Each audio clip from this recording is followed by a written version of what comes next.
You're listening to an Airwave Media Podcast.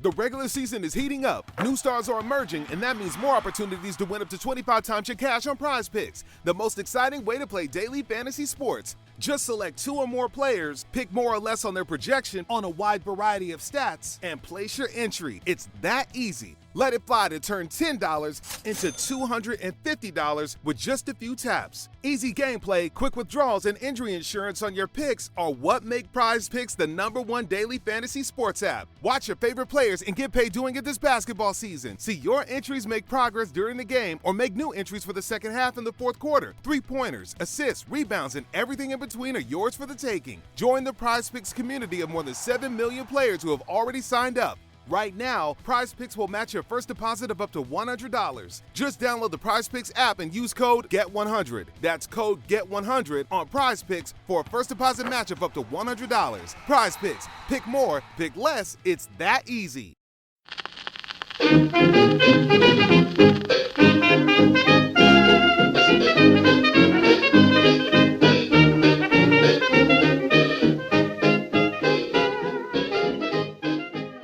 Hi everybody and welcome to Who Did What Now, the history podcast that's not your history class, with me your host, Katie Charlwood, history harlot and reader of books. Welcome back everybody, and if you are new here, congratulations! You've stumbled upon Who Did What Now, where my words are as vibrant as a neon sign on a Vegas strip. So you might want to brace yourself for a rollercoaster ride of expressive language that could make even the most seasoned linguists blush. If you are allergic to expletives and find colourful language offensive, maybe consider this your chance to exit gracefully. But if you're ready to dive headfirst into my linguistic whirlpool, buckle up and prepare for a verbal adventure that's anything but beige. I had to get beige in there. Can you tell I practiced that? I did. I practiced that a lot. I was like, let's go with colour puns. But yeah, It's been an interesting week. If you've been following me on social media, you'll know why. If you have not been following me on social media, I went viral again. And this time for something I didn't actually think was going to do anything. I literally thought like maybe a couple thousand people would see it. I wasn't expecting literally millions of people to see my face, which is weird and daunting. Because it's been a while. I realised recently, because I had to go through my old videos, because it was like, have you ever gone viral before? And it's like, yeah, a couple times. I've hit the millions a few times. One was discussing Cinderella's prince having the clap. The other was about Mother Teresa being just an awful person, which got removed again. And I'm way past the appeal stage, and I'm like, well, now I have to make another video about how awful Mother Teresa is. I just won't deliberately call her trash, and I will phrase it in a way that shows how awful she is without it getting reported, hopefully. Jesus, yeah. But yeah, so I did this video on the Titanic, and it was about survivors not being believed. Because if you know me, if you've been listening for a while, then you know that my specific area of expertise is misinformation, sensationalism, and propaganda. Like that's my core skill set, you know? And so I happened to know this piece of information, and I was like, well, you know what? I'll just make a video on it. Everyone's talking about it. It'll be fine. Just maybe some people will see it. It'll be nice. Some people did. And then I was like in the news. I was on the Daily Mirror, and I was in Newsweek. I was on Deseret News. I don't even know what Deseret News is, but I'm in it. That's interesting. And then I'm also in the Donegal News, who interviewed me actually. So when I was in the Donegal News, it was very funny to me because more people were excited about that than they were about me being in global publication Newsweek. Like, I'm in the local paper and people are just like, yeah! Like, they're so into it. And I was like, if I was on like an Irish TV show, I think people would just lose their minds. Like, I could show up on the Graham Norton show and people would be like, that's fine. I could be sitting weirdly close to Drew Barrymore. Just, she does like to get awfully close to people, and I'm not against it. So, I could be there. I could be with Kelly Clarkson, singing in a key that no one else is familiar with. You know, I could be doing that. But if I were to show up on the Late Late Show, people would just, their brains would explode out their head. You know what I mean? People would just be well into it. Like, there's something strange and lovely about it. It's just that sort of local love. It just really, really gets you a wee bit. So that's been an interesting week or so for me. It has led to the typical, nonsense. I've had TERFs on my back because of the whole James Barry thing. I've had angry misogynists. Like, I had so many people being like, why are you making this a gender issue? I'm not making it a gender issue. It clearly was a gender issue. I am just providing you the details of it, including interviews with survivors. Like, I had all these sources that I had meticulously collected over the years, and I had this ready to go, And then, of course, there's the fellows being like, why are you being so divisive? And it's like, I'm not being divisive. You're the one who's being divisive. Because I'm just pointing out inequality, and you're getting really, really mad about it. And that's something I always find just very interesting, because it's so close to the point, but it's like they just haven't grasped it yet. It's this whole thing of why people have an issue. It's usually men. It is usually men. Like, why do they have an issue with feminism? Like, why is feminism seen as a dirty word to them? Like, why is the concept of women having equality or being higher up the ladder than them, why is this an issue? Because, let's face it, straight white men have been at the top of this ladder. And if they believe that the system is correct and that everything is working and that everything is fine, then they shouldn't mind being lower down on the ladder. Or even sharing the top spot. Like, I don't see why it's an issue. If everything is fine and you believe people are being treated fairly, why do you have an issue with someone else being at the top of the ladder?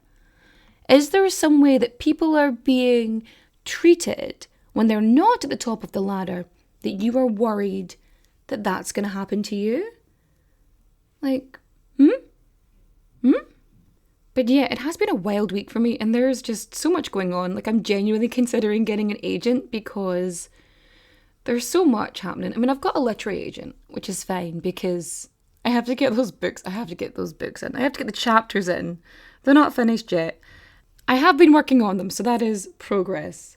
But I know what you're thinking. You're thinking, quit your jibber jabber and fact me. In fact you, I will. But first, we've got to get our source on. King Alfonso and His Age by Sir Charles Petrie. Raising Heirs to the Throne in 19th Century Spain, The Education of the Constitutional Monarchy by Carolyn Harris.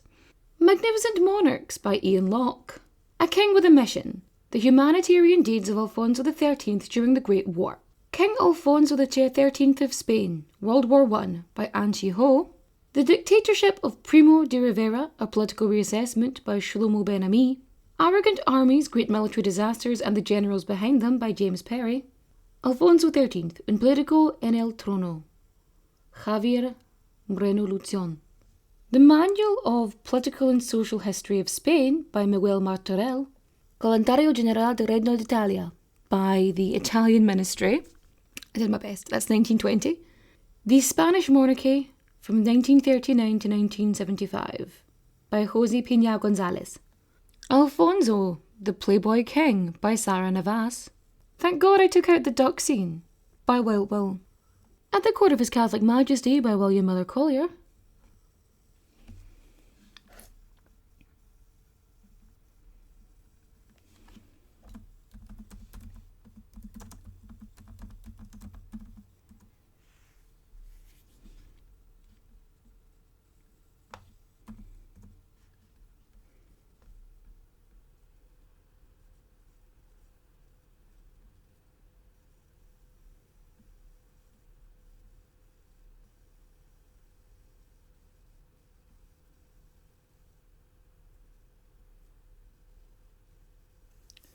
Born a King, or Passages from the Early History of Alfonso XIII, by Francis and Mary Arnold Forster.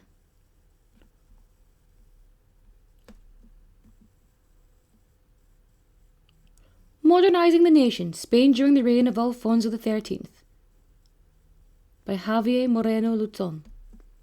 Are you sitting comfortably? Good. Then let's begin. Now, you may have noticed, or it may have surpassed you, is that this is episode 69, and so I wanted to talk about something a wee bit smutty, at the very least, and I happen to already know a little bit of information about the Randy Royal. I was putting together a wee Randy Royal series, and I felt like sharing information about King Alfonso of Spain, who is just one of my favourite Randy Royals. Just because it's very rare to have a king or a noble or any person to have both a private pornographic cinema and a nomination for the Nobel Peace Prize. So I thought this is definitely one for the books, or at the very least one for the pods, because, I mean, you know, there's like King Charles II, there was Catherine the Great, there was people, there were options. But, like, I very rarely talk about men on the podcast, which has been pointed out to me as well. You're like, you never talk about men. I was like, I know, it's just, most of them aren't really that interesting. So, I thought, you know what? Two birds, one stone. Talk about a man, talk about something smutty, talk about a Randy Royal. It's fun. Let's just roll into it. Let's get his personal life off, shall we? So, Alfonso. On the 17th of May, 1886, Alfonso was born at the Royal Palace of Madrid. He was the son of Alfonso XII of Spain. So when he's born as king, right? So his dad had died in November 1885. December, January, March, April, May. Okay, cool. Yeah, no, I was just doing a little bit of math, counting on my fingers. So, he was born Alfonso Leon Fernando Maria Jaime Isidro Pascual Antonio de Borbón y Habsburgo Lorena. How badly did I pronounce that, guys? I'm sorry. I don't speak Spanish. So yeah, he is the posthumous son of the previous king of Spain. So after he was born, now he didn't have a normal start, right? He didn't have a normal start because when he was born, he was brought naked upon a silver platter to the Spanish Prime Minister. Listen, I never expect a royal to be typical in any way.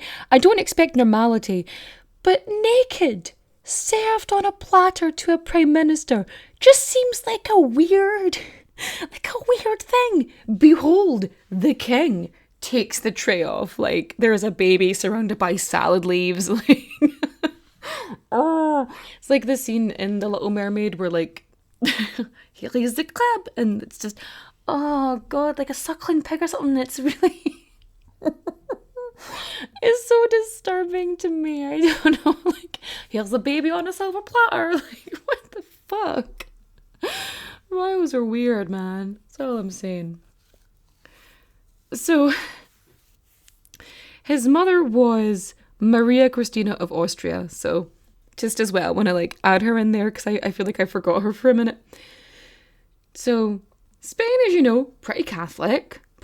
So 5 days after his birth, he gets baptized, right? Now, from the get-go, this is absolutely extra, right? So, he is wrapped in a golden fleece, right? Golden fleece. And is baptized with water brought from the River Jordan in Palestine. Like, it was specially brought because it's like the holiest of holy, right? And this is a really serious affair. Like, this is the shit. So he is just adored because this is a baby king and everyone fucking loves it. He's got baptized and shit. Oh, and not only that, he is like immortalized in like a children's story. So there's like the Spanish version of the Tooth Fairy, and he's a character in it. Like they make him a character. But Alfonso, like, I don't know if you know much about the Spanish monarchy, but it is not as bad as Cleopatra's. Granted, the Ptolemies are much worse. But still, the House of Bourbon, which is to whom he belonged, unlike the House of Bourbon, it was a branch from the family wreath that was the Habsburgs. So there was just so much weird incest going on there. You've got nieces marrying like uncles and cousins marrying each other in just weird connections so that technically your sister was your cousin and shit like that. It's odd. But yeah, there's typically, right, if you go back 11 generations, there should be 1,024 people. If you go back 11 generations for Alfonso, it's 111. Like, don't get me wrong. Like, that's too small, right? That's too small. Like, that's, But yeah, he's pretty, his genetic pool is like, it's like a puddle, you know? It's pretty concise, you know? So that's just, it's a lot of repeats and a lot of weird intermarrying. But anyway, he is pretty well educated because he's being trained to be a ruler. I mean, he's already the king of Spain. He just needs, you know, the education and the tools in which to do that. So yeah, he's well educated because he gets this military education. So he's supposed to have this military vocation and it strengthens his Spanish nationalism. Like, that's the whole purpose of it.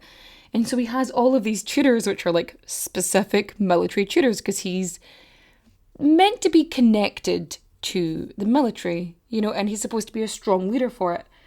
But he also gets these, like, liberal political teachings and these philosophical moral teachings. Like, they really try to round him out, which is, I think, really nice for royalty, because a lot of the time they don't do shit like that. So he's pretty well rounded. So Alfonso the Boy King, he was well popular. And because, you know, he was a child, his mother was serving as regent in his stead.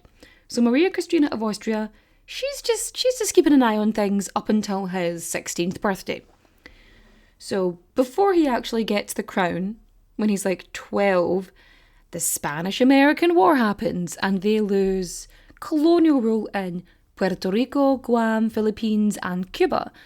So, like, there's a few places vying for independence, and then, you know, there's a ship that implodes in Cuba, and it becomes a whole thing. Anyway, I don't know too much about the Spanish-American War, but that's the gist of it starting. So anyway, they lose colonies, and then, like, was it 2 years later, Alfonso gets really fucking sick. So the 1889 to 1890 pandemic, it fucks him up. So he is, what, now 14 at this point? And he gets this flu, and this flu absolutely floors him, and it attacks his nervous system. And they're really fucking worried. They don't know whether he's going to be there or not, and it just screws him over. Luckily, he recovers, and recovers pretty well considering. So 2 years later, 1902, he assumes his role as king. So when he does come of age in May, he takes an oath to the Constitution before members of the Cortes, and he gets this just massive party, effectively, because there are festivities and balls and receptions like all over Spain, and there's bullfights, and he receives this military. So yeah, Alfonso is king, and he needs a queen So by the time he's 19, he's expected, to marry someone. So he goes on this trip to the UK, some kind of state visit, and he meets Victoria Eugenie of Battenberg, who's the granddaughter of Queen Victoria. Now, Alfonso's mother, Maria Cristina, she's not too keen on the match because, Queen Victoria's children and grandchildren, they are all susceptible to haemophilia, right? And so Maria was worried that her grandchildren would also have haemophilia. So there was like a 50-50% chance that Victoria Eugenie would pass it on. But he liked her, he thought she was pretty, she liked him too, and it's a decent match. She's still royal, she's still within the right power frames. They're not, siblings or cousins, which is good. Like, it's nice to have some variation in there, a wee bit, just a wee bit, So, while they're preparing for the wedding, he gets a woman pregnant, and he sires his first illegitimate child at 19. That's right, I said first. We're not surprised, they're royals, they're always boinking somebody. There was one other wee snag though, and that's that Victoria Eugenie, she was Protestant, and of course Alfonso's Catholic, so that's a whole thing. And so she made it clear that she was willing to convert to Catholicism. Like, she was happy to change. It wasn't going to be an issue.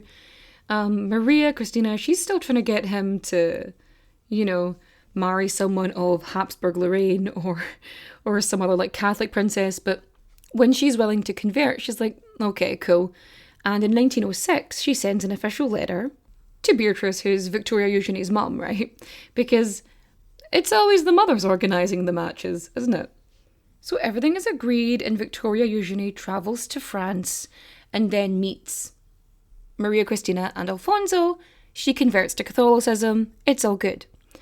So in May of that year, diplomats from both kingdoms have to officially agree the marriage. And on the 31st of May 1906, Alfonso and Victoria are married at the Royal Monastery of San Jeronimo, and that's in Madrid. So while the procession is happening, this anarchist throws a bomb from the window, because why would you not want to interrupt a wedding day with a good explosion? So this is an attempted regicide, because not only is there just these guys, but there's also a fuck ton of European royalty just there too. So yeah, this dude throws a bomb from the window, and it's an attempted regicide, but it doesn't harm either the king or the queen. It does, however, kill 30 civilians. So that's bystanders, members of the procession. And then, of course, on top of this, it wounds another 100 or so people. So a lot of people really got hurt from this. Being a part of a royal family might seem enticing, but more often than not, it comes at the expense of everything else, like your freedom, your privacy, and sometimes even your head. Wondery's new podcast, Even the Royals, pulls back the curtain on royal families, past and present, from all over the world, to show you the darker side of what it means to be royalty. From icons like Grace Kelly, Oscar-winning actress turned Princess of Monaco, who the world saw as the ultimate good girl. She mastered playing a happy wife and mother, but beneath it all, she was desperately lonely. Grace spent her whole life working towards perfection, and it ultimately cost her her happiness. Or King Ludwig II from Bavaria. He was only 18 when his father died, leaving the crown to him and a duty to rule that he never wanted. He refused to lead, and used the funds from the royal treasury to further his extreme love of opera. But this choice eventually cost him the crown and his life. Follow Even the Royals on the Wondery app or wherever you get your podcasts. You can binge Even the Royals ad-free right now on Wondery Plus. The regular season is heating up. New stars are emerging, and that means more opportunities to win up to 25 times your cash on Prize Picks, the most exciting way to play daily fantasy sports. Just select 2 or more players, pick more or less on their projection on a wide variety of stats, and place your entry. It's that easy. Let it fly to turn $10 into $250 with just a few taps. Easy gameplay, quick withdrawals, and injury insurance on your picks are what make Prize Picks the #1 daily fantasy sports app. Watch your favorite players and get paid doing it this basketball season. See your entries make progress during the game or make new entries for the second half in the fourth quarter. 3-pointers, assists, rebounds, and everything in between are yours for the taking. Join the Prize Picks community of more than 7 million players who have already signed up. Right now, Prize Picks will match your first deposit of up to $100. Just download the Prize Picks app and use code GET100. That's code GET100 on Prize Picks for a first deposit match of up to $100. Prize Picks. Pick more, pick less. It's that easy. So they're married, hooray! And then in 1907, their first child is born, Alfonso. Now, over the next 7 years, they have 7 children altogether. So Alfonso, then 6 more. That's 1 a year. Jeez, they were at it consistently. Basically, she would have had to have healed and they would start shagging again. Jesus, lad. You're just going for it. So he has 7 legitimate kids, and then he has at least another 5 illegitimate ones with like a bunch of them, like between his lovers, right? So 2 of his sons with Victoria Eugenie, they inherited haemophilia, which is apparently one of the reasons why there was like some issues between the couple, and this was meant to be a cause of contention that he felt it was her fault that they had haemophilia. But like, imagine that. He's blaming her for something he knew was going to be a possibility because it was like a genuine worry that she was going to be a carrier of haemophilia. So Alfonso Jr. effectively and Gonzalo, they both inherited haemophilia. But like the daughters didn't and stuff like that. And I think their final son, Juan, I know he didn't. So everybody else, apart from these 2, so he's like mad at her. And he distanced himself from her because of this, which is one way of putting it. But also, are we forgetting that he had 6 illegitimate children? Like, he had 1 previous to his marriage, and then another 5 during it. So, I feel like, considering he had already gotten someone pregnant, while he was preparing for his marriage, while he was looking for, a wife, he probably was never going to be the most faithful of husbands at the best of times. And, considering his, 11 generations back, 111 ancestors, I really don't think he's in a position to be insulting anybody's genetics. You know what I mean? Sometimes when you're having issues with your spouse, though, you do need a good distraction. And Alfonso had one, which was World War I.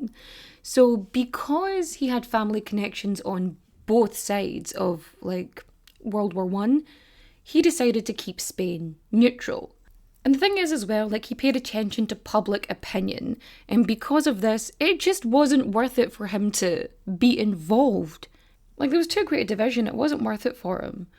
But, like, it's very interesting, the neutrality position that it had during World War I, because the king, he sets up this office, and the whole purpose of it is to assist prisoners of war, regardless of the side you're on.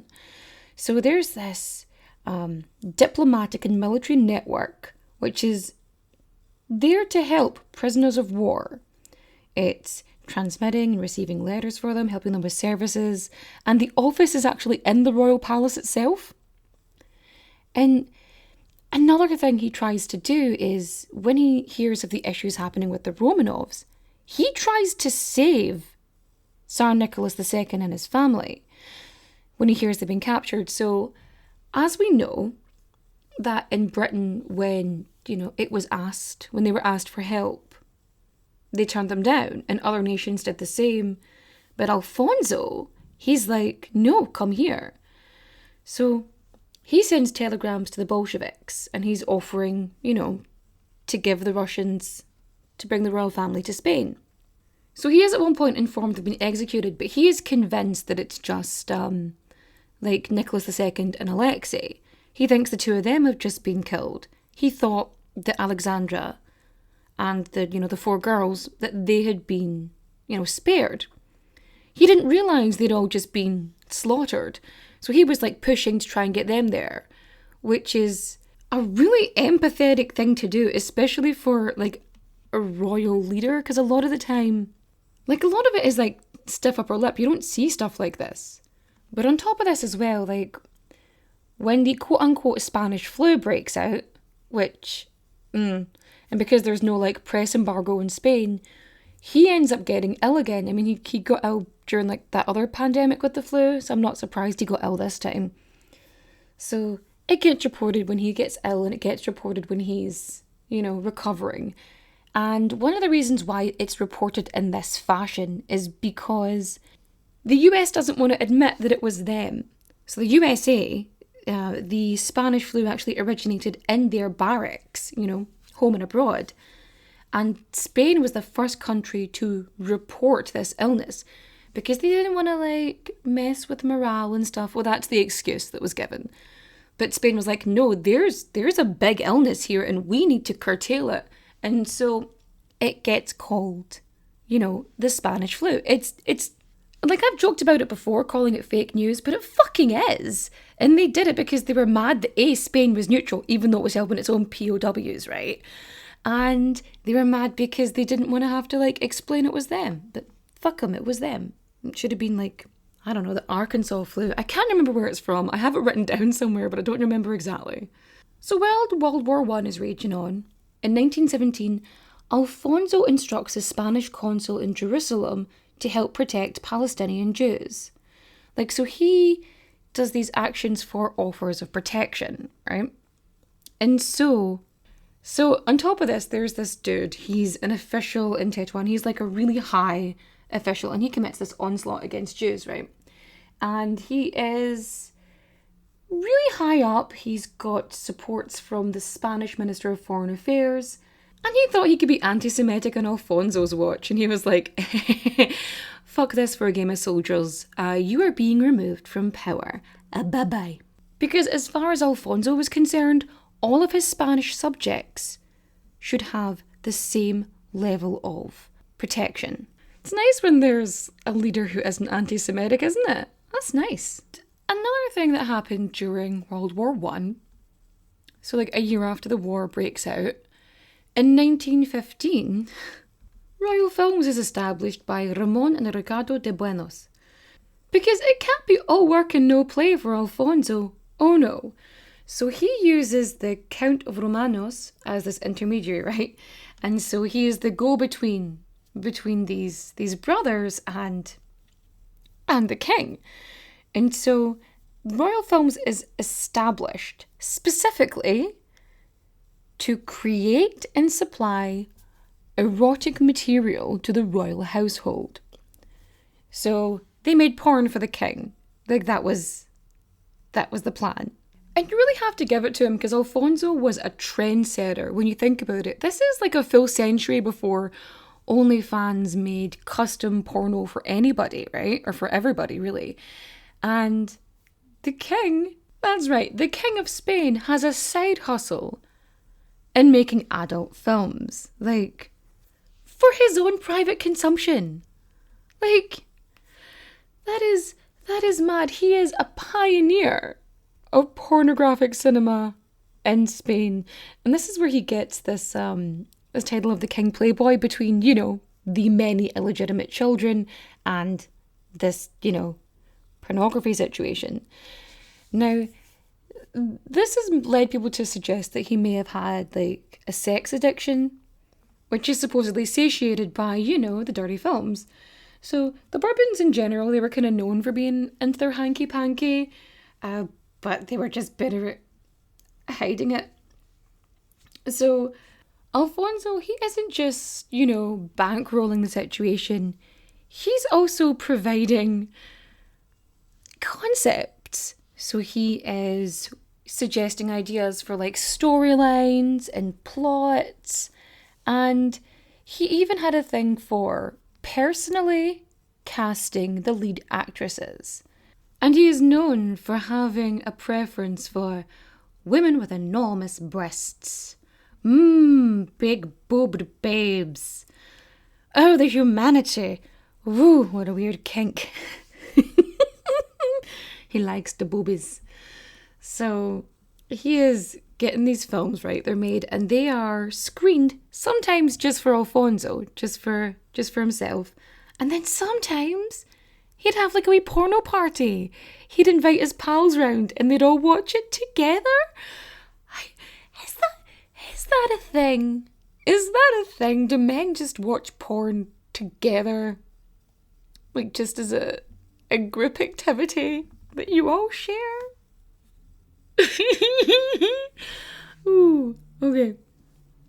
So there's a bunch of these films made and they're like, and some of the storylines are classic and definitely rooted in Catholicism. Like there's a good few that involve priests and such. But yeah, he seemed to have a preference, you know? So all in all, 70 films were made, but only 3 have survived. There's The Confessor, which is about a priest shagging one of his parishioners. The Minister is about a woman, offering to let a priest plunder her cave of wonders if she defends her husband in something. And then there's Lady's Office, which is a doctor boinking his patients. Now, there's definitely some kind of power play here. He seems to be into that. Good for him, I guess. I mean, it's good to know what you like. Don't be shamed about your personal porn preferences unless your personal porn preferences are creepy as fuck. So yeah, Alfonso is known as like the Playboy, but he's also known as El Africano, which is like the African. So by the time the 1920s rolls around, he's thinking, it's a wee shame we lost those colonies over in the Americas. Wouldn't it be swell to have something somewhere else? So he's thinking Africa because, he's kind of into it and he wants to expand Spain's reach because he's trying to like grip onto colonial powers in Morocco. Unfortunately, the public aren't really keen on this. And this Rif War that lasted like 6 years really pissed people off. And so while this was going on, people were like burning flags in the street. And they were getting slowly but surely more pissed off with the monarchy. So there is defeat after defeat happening in Morocco. And it gets to the point that Spanish soldiers just refuse to get on the boat in Malaga. Like, things are just not going well and everybody just hates this whole situation. So by the time 1931 rolls around, there are these municipal elections in Spain, right? And the Republic Coalition, which wanted to change the country's government system, wins by this like massive margin, right? So the whole point of this vote is to choose whether the monarchy continues, right? That's the whole purpose of it. So the government is fucking shocked when the election comes around, when they realise that the monarchy is done, it's screwed, it's not happening. And Alfonso, he decides, best get the heck out of Dodge, and he leaves the country on April 14th, 1931. And the Second Spanish Republic is established. And it's actually pretty peaceful, actually. So at this point, Spain is now a republic, and the government is, sort of in charge of everything, so there's no, monarchy. So later on that year, the government has this debate about Alfonso, and so, he interferes in institutions, he was doing stuff for gain, and, making decisions without consulting the government. So and they effectively decided that Alfonso was guilty of high treason. So by the time he's gone, when he leaves Spain, he is living in exile and he's getting involved in these anti-republican plots. I mean, he tries to gather all these supporters from, different factions from the monarchist camp. And in 1932, he endorses a manifesto by the claimant Alfonso Carlos. And so this hints that the king might give up his rights if certain conditions were met. Now, in 1933, Alfonso's 2 eldest sons, they both renounced their claims to the throne. And in 1934, Gonzalo, the youngest son, he dies. And this leaves Juan, his only male heir. And in 1936, there's an attempted coup against the Republican government. So, Alfonso's son, Juan, he tries to join the rebel faction. But he is stopped and returned by a rebel general because they see through the plot, like, because he goes in under a false name and he tries to break in. And it becomes clear to Alfonso that he is not going to be restored as king. And so, after the Republican victory, after the Spanish Civil War, and the establishment of the Second Spanish Republic, Alfonso leaves Spain again. And Alfonso, he is very aware now that he is not getting that throne again. It is not on the list. And so, on the 15th of January, 1941, Alfonso renounces his rights to the Spanish throne, thus allowing Juan to claim the title. And at this point, Alfonso, he is exiled and he is living in Rome. And then on the 28th of February, that year, 1941, he passes away from a heart attack. So back in Spain, Francisco Franco, who's the dictator at the time, he orders 3 days of national mourning, which seems like a really weird, no hard feelings kind of gesture. I'm sorry I took over ruling the country. Gonna mourn you now. So the ex-king, his funeral is held in the Santa Maria degli Angeli e dei Martiri, which is in Rome. And then he's buried in the Spanish National Church of Rome, which is the Santa Maria in Monserrato degli Spagnoli. And there he remained until 1980, when his remains were actually removed and transferred to El Escorial in Spain. It's nice he got to go home eventually. And so ends our tale of the Randy Royal, King Alfonso XIII of Spain. So if you liked my retelling of this story, feel free to rate and review 5 stars on Apple Podcasts and or Spotify. If you happen to have me on both, I wouldn't mind double dipping. I'll take it. There are very few times when it is acceptable to double dip, and this is one of them. So if you're willing to do that, that'd be fantastic, because it really helps boost the show and boosts up the algorithm, and it helps people find me and see me, and it puts me on the recommendations. It just really, really, really helps. I just realised I forgot to do my dedication. So this week's episode is for my fantastic Patreon supporter, Jamie. Love you, Jamie. You've been with me so long. It's been 92 years. But yes, it has been it's been such a wild week. I'm surprised. And I hope you're all enjoying the summer and getting to do something nice. You should go and treat yourself to something. I don't know what it is, but you go treat yourself to something. Oh, recommendation time. Okay. I am going to recommend for reading the book Fingersmiths by Sarah Waters. It's a good read. You should just go read it. It's fun. For listening, Harley Quinn and the Joker. It is a podcast on Spotify. It's got Christina Ricci. Just listen. She's fabulous. Absolutely. And for watching. Ooh. Has anybody seen the new Indiana Jones movie yet? I know it's got time travel in it and that's kind of But go see the Indiana Jones movie if you haven't, because we can't help ourselves at this point. If I start something, I like to finish it. It's one of the reasons why I haven't watched any Fast and the Furious films since, like, the second one, because I haven't seen the third, and until I go through them in chronological order, I can't watch them. It's like this time I accidentally read the second novel in a book series, and it pissed me off so much. I cannot convey to you just how enraged I was, and I had to, like, go and find the first book in this weird book series, and anyway, I hope you have a good time. Enjoy your summertime. And don't forget, you can follow me on social media. I am on Facebook and Instagram and TikTok and Twitter. I am in all the places. The links are in the description down below, so come say hi. I'm pretty good at responding when I'm not being sent, like, paragraphs of bollocks. But anyway, I shall bid you farewell.